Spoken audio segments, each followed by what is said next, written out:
So you just started playing DBD and you don't know which character to main? No worries, I've asked the internet and compiled the info you need to be a successful Gabriel main. Larry might not have been programmed to harm the crew, but whoever set the cloning pod for a bunch of Gabriel mains sure as hell missed a skill check somewhere. We'll get to the Gabriels from cloning pod B later, but let's focus on the successful mains who set out to remake the new planets in their own image, which too closely resembles the molten, ash-strewn wasteland of Clown's rectal cavity. The first mains that waddled out of the cloning pod said, "Made for this, let's go!" and immediately tacked on No Mither, then got absolutely steamrolled by the first Wraith main they encountered and instantly transformed into an AI. The next mains to roll out a cloning pod A kept Made for this because it's a pod A gold standard and decided unhooking duty is the job for them. Once you're off the hook, well, Gabe's an engineer, not a doctor. Then they run off in their Walmart special pumpkin cosplay to go blow a skill check on Jake's generator and AFK in the basement. The final type inhabiting cloning pod A is the Gen Gabe. Again, he's an engineer, and while he may be wearing his Notice Me Senpai orange vest, he will be absolutely furious if he is interrupted from pumping every ounce of his toolbox into the first generator he finds. The chance of transforming into an AI is about 50-50 if he's caught out first, but those who remain are getting right back on the first gen they see and will remain on generators even while the entire team is actively hooked or slugged on the ground. Now that we've gotten through the horrific flashbacks of our cloning pod A mains, we can move on to cloning pod B. These mains don't usually take Made for this because they hate to state the obvious. They are hitting those nasty flashy angles from half a mile back and haven't missed a single skill check on a generator since Dead by Daylight was in diapers. They're out there high-fiving Bumblebee Yoichis as they harass the killer every time they so much as breathe in the direction of another survivor. There are occasions where these mains might want to take a breezy vacation or they're sick and they throw on Made for this and hope, but they don't need it. The second group of mains out of cloning pod B are just people who are really upset at behavior for making a chapter that is clearly ripping off the 2015 horror masterpiece Soma and are playing Gabriel Soma because why didn't we just get Soma? These mains are all different levels of skill but are united in the bitterness and anger at getting Larry instead of Terry. Finally, we have cloning pod C.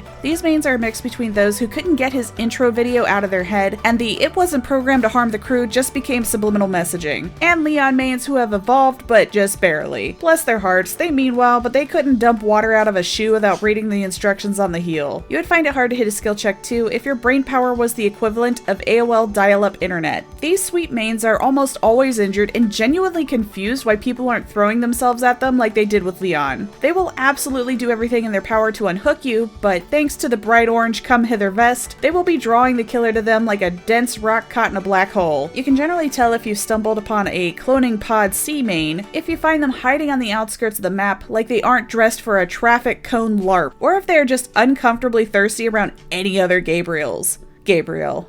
It wasn't programmed to harm the crew, but I was.